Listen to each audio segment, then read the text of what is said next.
Assalamualaikum warahmatullahi wabarakatuh. Hari ini kita nak belajar matematik tingkatan 2 bab 11 iaitu transformasi isometri.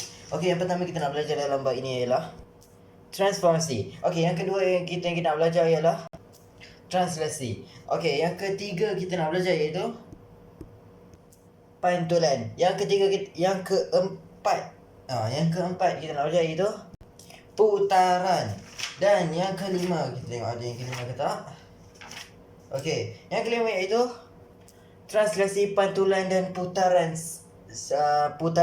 sebagai isometri. Okey, kita pergi yang pertama iaitu isometri.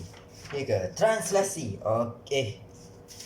Transformasi. Okey, transformasi ni apa? Transformasi yang adalah contoh kita bagi pen. Pen ni kalau kita cairkan, kita boleh membentuk apa-apa saja. Contohnya benda ni yang berwarna hitam.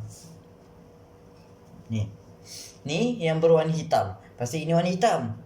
Okey, kita boleh bentukkan benda ni. Contoh kita bagi bulatan kepada ni. Okey, kalau kita leburkan benda ni, dia jadi macam air tu kan. Air kita boleh leburkan dalam suhu yang paling panas. Kita boleh lepas tu dah sejuk. Dah benda ni dah sejuk, kita boleh tukul dia sampai dia jadi apa-apa bentuk yang kita nak. Itu adalah transformasi. Dia macam transformers. Daripada kereta dia pergi kepada robot. Itu transformasi. Dia macam transformers. Ingat transformasi. Okey, kita pergi kepada yang kedua.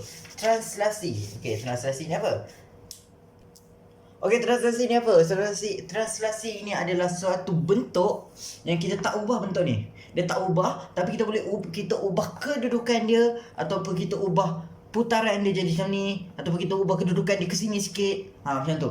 Dia ke atas ke mana-mana saja dia boleh pergi. Dan dia boleh berputar ke mana-mana saja, macam ni ke, dia nak berputar macam tu ke, macam ni ke, lantak tak kisah. Itu adalah translasi.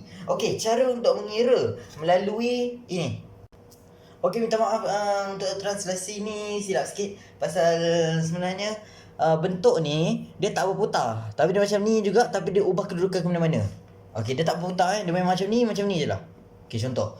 Okey, cara nak baca benda ni. Ini biasa kita baca, kalau koordinat kita baca x ke y. Jadi kita baca daripada atas ke bawah. Jadi x, y. Ni adalah x, ni adalah y. Okey, kalau x, kalau ke kanan dia adalah positif, kalau ke kiri dia adalah negatif. Jadi ini dia adalah positif. Jadi positif dia kena ni titik, kita nak pindah ke titik ni. Kita nak pindah ke titik ni, kita akan 2 ni kita pindah ke sana 2. 1 2.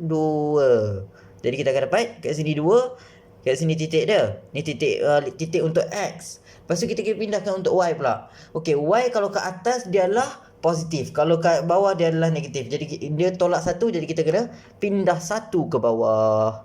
Jadi inilah titik A yang akan kita lukis lepas ni. Okey, macam mana kita nak ubah benda ni pula? Kita ubah ikut benda ni yang sama juga. Okey, 2 ke sini. 2. Lepas tu negatif 1 kat sini. Sini. Jadi dia akan letak kat sini. Ni untuk titik ni. Titik ni. Okey. Ni pula macam mana? Ini kita 2. 1, 2. Kita akan pindah di sini. Lepas tu kita pindah sini bawah pula. 1. Jadi kita letak sini. Lepas tu apa jadi? Dia akan sambungkan. Kita akan dapat satu dia yang sama dengan ni. Tengok. Okey, senang tak nak baca benda ni? Senang kan? Okey, setelah situ kita habiskan translasi, kita pergi kepada pantulan. Okey, pantulan tu apa? Pantulan tu adalah satu segi empat sama dan satu segi empat sama. Okey, kalau kita tengok cermin, dia akan memantulkan diri kita. Okey, bila dia memantulkan diri kita, kita akan nampak di depan kita. Macam kita tengok cermin, kita akan nampak muka kita kan. Kita tak nampak belakang kita. Kalau kita nampak belakang kita, baik check balik. Okey. Untuk pantulan ni, kita hanya satu benda je kita belajar dalam pantulan. Okey, contoh kita bagi daripada segi empat sama, tukar pula jadi diamond. Mana boleh kan? Kalau kita tengok cermin, boleh ke benda tu terbalik? Kalau dia terbalik, baik check balik.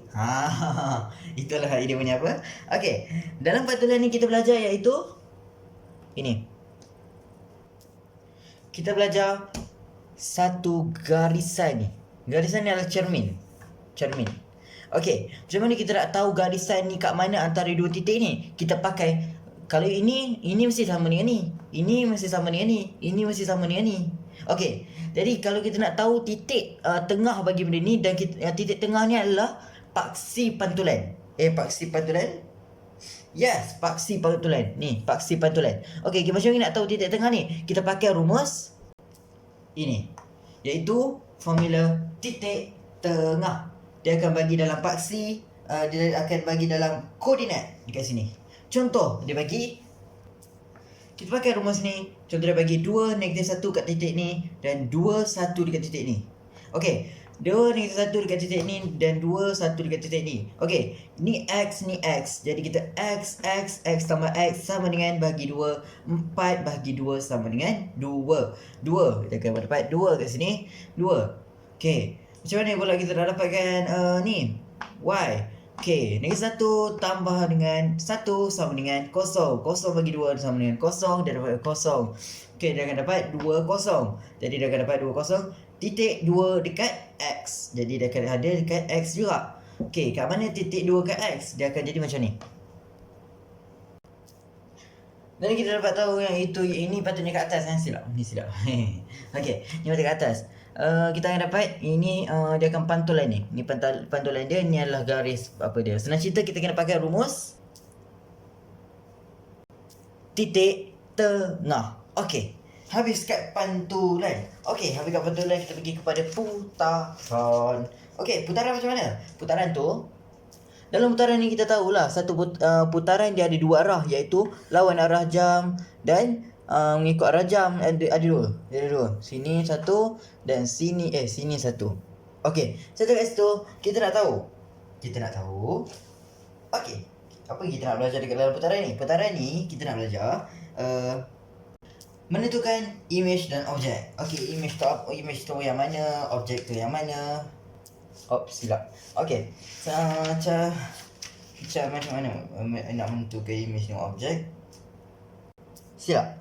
Okey, kita bukan nak menentukan image dan objek, tapi kita nak menentukan berapa dia punya darjah bagi satu objek kepada nak diputarkan kepada image. Okey, contoh soalan. Okey, macam mana kita nak menentukan dia punya darjah? Okey, senang je. Kita pakai benda ni. Okey, kita letak benda ni kat sini, Okey, kita kena cari dia punya titik tengah. Okey, cara nak cari titik tengah tu samalah, kita kena buat itulah. Letak dia jadi, cari dia punya garis tengah tu. Okey, macam kita belajar kat form 1 dulu. Rasanya saya tak payah ajar kat sini. Okey, lepas kita cari titik tengah, garis tengah tu, kita akan dapat, kita buat benda yang sama antara AA, lepas tu CC dengan BB. Lepas tu kita akan dapat dia punya apa? Darjah. Kenapa dia di sini? Berapa darjah dia dapat di situ? Okey, saya tarik kat situ. Lepas pantulan, apa lagi yang kita ada? Kita ada translasi pantulan dan putaran sebagai isometri. Apa benda kita nak belajar ni? Okey, tak apa-apa pun. Okey, kita nak tahu hubungan translasi pantulan dan putaran dengan isometri. Okey, apa benda tu? Okey, hubungan isometri dan komponen. Okey, kita nak belajar ni. Senang cerita dekat dalam translasi pantulan dan putaran sebagai isometri adalah, dia contoh. Dalam isometri ni kita ada satu perkataan, iaitu kongruent. Okey, kalau diistilahkan dalam bahasa yang sangatlah mudah, iaitu sama. Okey, contohlah kita bagi satu segitiga sama kaki dengan satu lagi segitiga sama kaki yang berputar 90 darjah. Okey, mestilah benda tu segitiga sama kaki tu mestilah sama. Pasal kita dah putar ke 90 darjah, tapi kita tak tukar bentuk dia. Jadi benda tu adalah kongruent. Benda yang sama adalah kongruent. Senang cerita, dalam putaran ke, dalam translasi, dalam pantulan, kalau dia sama, dia adalah kongruent. Jadi maksudnya kat sini, kalau translasi pantulan dengan putaran tu Kalau objek dengan image dia tak sama, maksudnya itu adalah bukan daripada translasi pantulan dan putaran. Okey, habis kat situ kita pergi kepada 11. Okey, kita pergi kepada simetri bulat putaran. Rasanya tadi awal-awal kita tak cakap pasal simetri putaran ni. Okey, minta maaf. Okey, simetri putaran ni apa benda? Simetri putaran ni adalah contoh kita bagi. Okey, contoh kita bagi satu. Ini contoh kipas ni, contoh kipas bila dia semua sama panjang. Ini jangan abaikan. Dia sama je panjang. Dia sama dengan panjang yang lain. Okey. Kita nak tahu apa? Okey, simetri putaran. Apa benda simetri putaran tu? Iaitu dia punya ni sama panjang. Dia sama panjang. Itu adalah simetri putaran. Okey, maksudnya kat sini, contoh soalan. Simetri putaran tu nak dikatakan macam, dalam buku dia sebut satu bentuk mempunyai simetri putaran jika bentuk tersebut tidak berubah selepas putaran walaupun kurang daripada satu putaran. Maksudnya kat sini, kalau kita berputar macam mana sekalipun, kita berputar sampai 360 darjah sekalipun, dia punya bilah ni tetap akan sama panjangnya. Macam tu. Dia senang cerita macam ni. Pentagon sekata. Okey, kalau kita berputar ke pentagon sekata ni, kita akan dapat pentagon sekata juga. Mana boleh kalau kita putarkan benda ni, kita akan dapat bentuk lain. Kalau yang dapat bentuk lain tu, itu adalah bukan daripada simetri putaran. Okey, rasanya bab 11 ni. Okey, rasanya bab 11 ni dah habis. Okey, Assalamualaikum warahmatullahi wabarakatuh.